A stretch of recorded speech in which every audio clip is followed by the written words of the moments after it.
Hi there, Ian here, and today I'm going to show you how to build a very simple document tracking application in Anvil. It's going to look something like this. We've got multiple documents, and you can see that this one has several versions. So the top one was added by Ian at Anvil.works on this date at this time, and the second one, which has a note telling me that it's better, was added slightly later. So let's see how we would build something like this. I'm going to start by creating a new application, and I'll just use the standard material design theme. And the first thing I'm going to do is implement user login, because we only want some people to be able to see these documents. So I will add the users service, and in here I can manually create a user for myself. Let's just say Ian at Anvil.works, and that user is enabled, and they have a password of 123. There we go. So we now have that user, and we're going to say that I can be remembered between sessions so that I don't have to log in every time. Now, my form has a constructor here, which runs when the page loads, and this is the point where I want the user to log in. So let's do that. We will say that while anvil.users.getUser is none, we're going to ask them to log in. So this will just go round and round, asking them to log in until they succeed. And we're using anvil.users.login with form to use the built-in login form in Anvil. If I run this,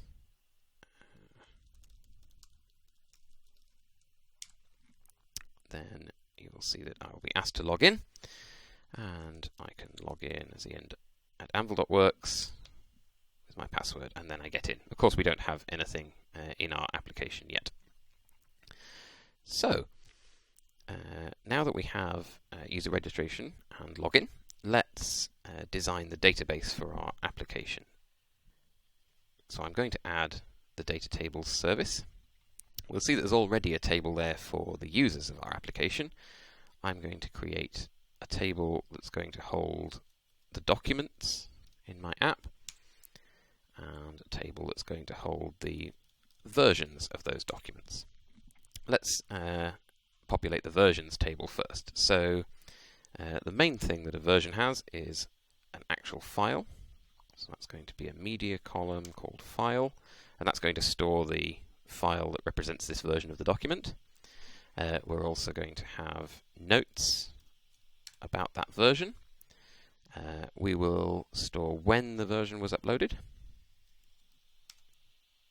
and we will store who uploaded it. And to do that, we will just link to the users table. We'll say the uploader was a single row from the users table.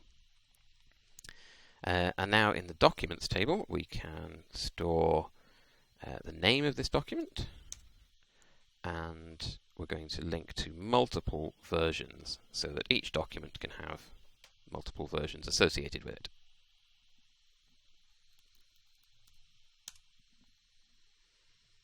Okay, so let's build our user interface next. I will go back to my main form, and I will drag a label into the title here. We'll call it Document Manager, and I'm going to add a card with a title of Documents, which we'll make a bit bigger.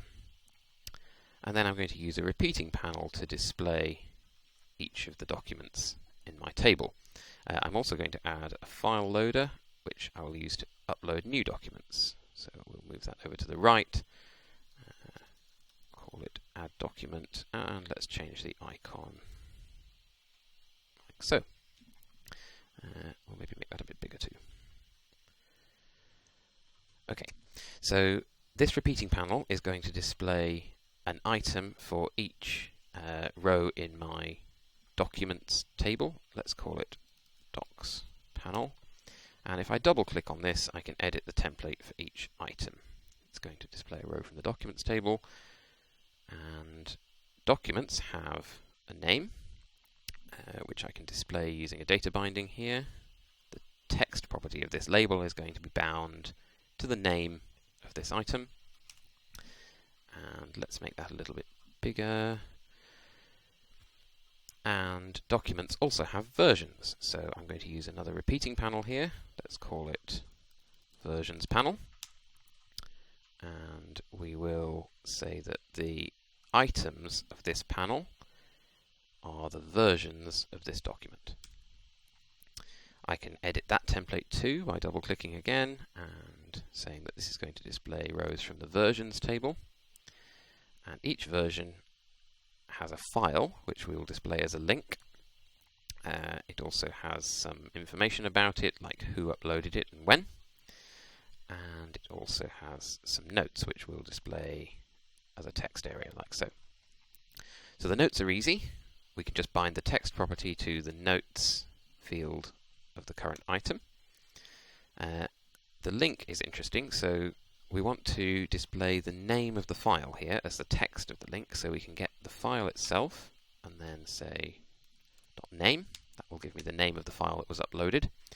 And we also want the user to be able to download the file if they click on the link. So that means we need to bind the URL property of this link to self.item file.url. And that will make the link work.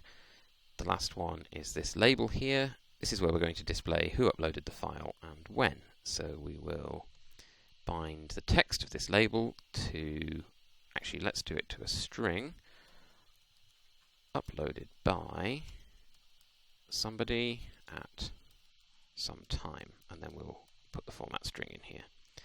So it's going to be uploaded by this person. That's the email address of the uploader, and the time is going to be self.item added, which is the date time, and I'm going to format that as a date time string. Let's say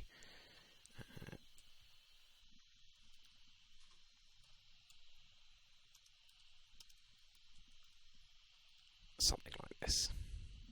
And I believe that's all we need. The last thing is we need a file uploader that allows us to add a new version to a document. So let's put that in here underneath our list of versions. And we'll move it over to the right. Say add version. Change that icon again. Okay. So that's our complete user interface. Now we're going to need to add some code to make this go. Of course, if I run it right now, you will not see very much because we don't have any documents in our database. I could click Add Document, which would let me select a file, but it won't do anything with it yet, so there's not a lot of point. I'm going to add a server module to do the actual reading and writing of the database, and that's going to need 3 functions. It's going to need one to list all our documents, one to add a new document, and one to add a new document version. So let's add the one that lists the documents. At the moment, we're assuming that anybody who can log into this system is allowed to see all the documents. So the getDocs function is going to return apptables.documents. I actually want the client to be able to update these documents, so we're going to make it client writable, and we're going to search that table. So that's going to return all the documents in my documents table. The next function is going to allow me to add a version to the versions table. So let's call it add version, and that's going to take a file which we're going to add to the database. So we will return apptables.versions.clientWritable.addRow, and we now need to fill in the various properties of this version. So we know that the file is the file that was passed into this function. notes, we're going to leave blank. Uploader is the currently logged in user, like that. And added is the time it was added, which is datetime.now. And of course, I will need to import the datetime module. Okay, and the third function is the one that allows me to add new documents. And this is going to be done in 2 stages. The first is going to be to create a version that is the file that was passed in.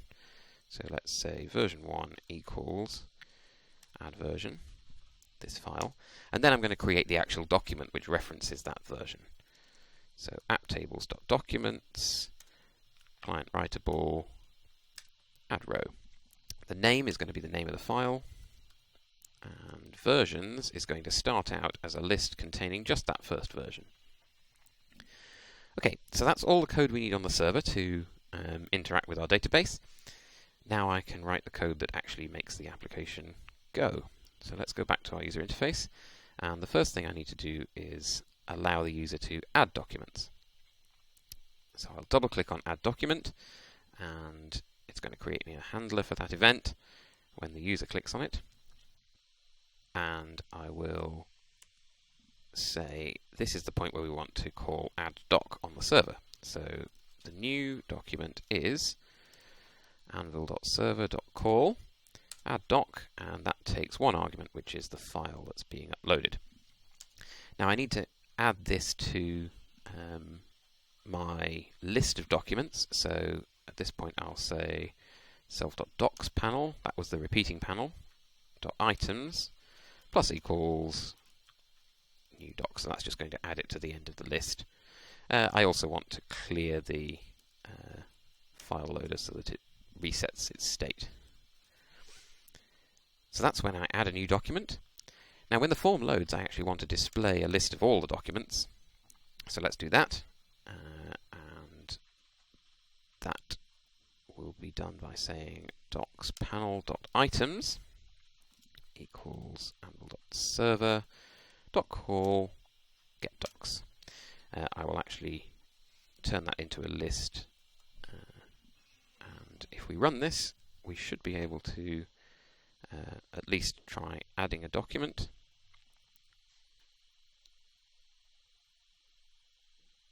And it will display the name of the document. It will display all the versions we have of that document, in this case just the first version, and we see that it was uploaded by Ian at anvil.works on this date at this time.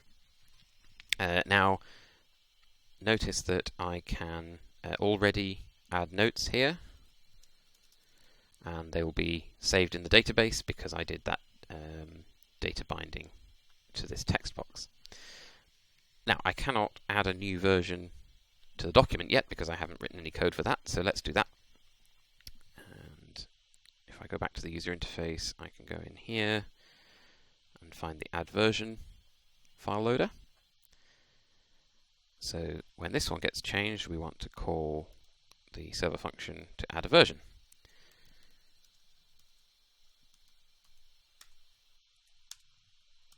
We'll pass in the file that was uploaded. And in this case, we want to add that version to the current document. The current document is self.item while we're in a repeating panel. And so versions plus equals new version. Now once we've done that, we actually need to display the new version as well. And because the repeating panel on my template has its items property bound to the versions of the current item, I can cause that to update just by saying self.refresh data bindings. And that should be all we need. So let's try adding a version to this document. We have an updated version here, and there we go.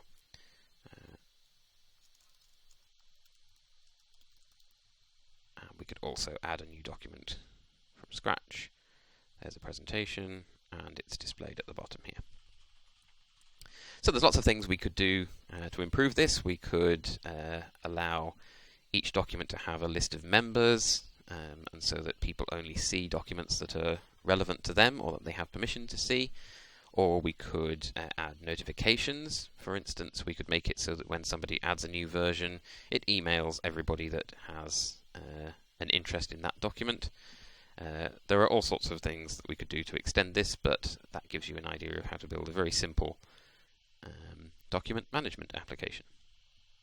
You can find lots of tutorials on how to build things with Anvil at anvil.works/learn. See you next time.